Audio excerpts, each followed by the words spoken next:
So I'm going to be talking about the I can pattern. And the I can pattern is something that I'm certainly really familiar with, even for myself, but certainly for clients that I've worked with. And the I can pattern is really about somebody that's trying to be everything in their business. They're trying to be across all the roles, which can be really tiring and really energy draining. And even for myself, when I started the business, I delegated myself in every single role rather than giving it to other people when we were expanding.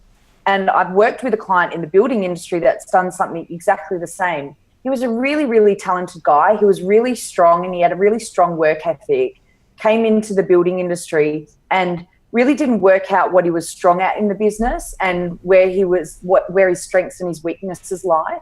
And what that meant was that he was doing all things for all people and did it by himself all the time. And when the time came that he wanted to grow his business, that's where the sabotage really started to come in. Because if you're doing everything in your business, as you and Georgina would know, that you just can't do it because there's no scale. And if you go to sell the business in 10 years' time, you're the face and everything of the business, so you can't really do anything about it. So the real blind spot in that is that it's detrimental to everything in the business unless you want to stay exactly in the same spot that you are now and have it work as a job. Like there's no room for growth, there's no room for going anywhere.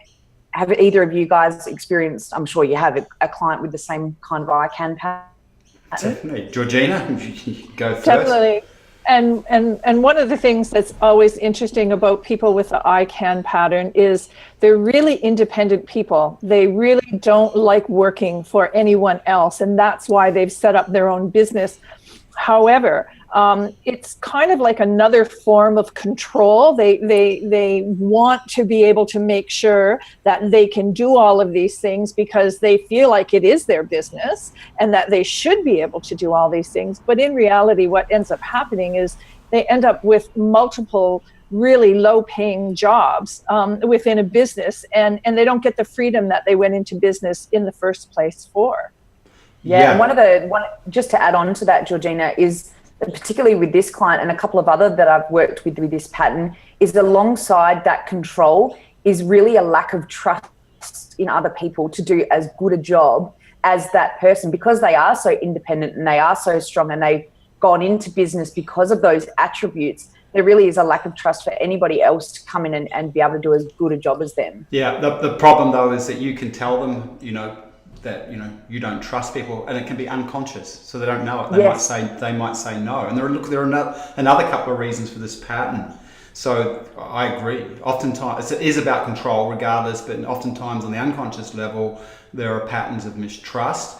The other one that I've seen leading to this, which is quite fascinating when you see it, is a work ethic. So if someone's been brought up to that, the only way to be worthwhile is not be lazy and you've got to work really hard, they'll have an unconscious tendency to do everything in their business because they'll feel guilty if they're getting someone else to do it. The other thing that I'll often see is they think they're saving money. Please. Because they spend all their time in the last dollar productive zone. So, as an example, if they go to do the books, someone that's running a decent business and they're still doing the books, you've got a problem.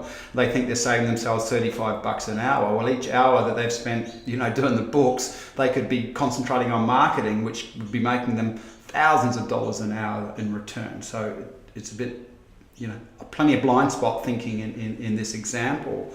The other one is that I've seen that leads to this pattern is, and this has been true for me in the past because I understand this pattern because I've seen it within myself, is if you're a person who's proficient, meaning you can do something, and maybe both of you have experienced this. If someone says, oh, this is to be done, and you think, well, I can do it, and you're capable of doing it, right? So highly capable people also tend to get caught up in this pattern just because they are capable, highly capable at a multitude of things. But key thing here, and you've already said it, but that must lead to burnout, has to lead to burnout. The person can't sell their business for a lot of money because there's no scale, leverage or passivity. and they're going to have a horrible lifestyle because the business doesn't run without them. And it's really important to say that a big thing that we focus on getting our clients is to get their businesses to run without them. So you can't do that when you are working in every activity and role in the business, and it's a perfect way of becoming very sick, run down, losing your relationships. Children don't like you anymore because they don't see you. Not a good life. There we go, the I can pattern.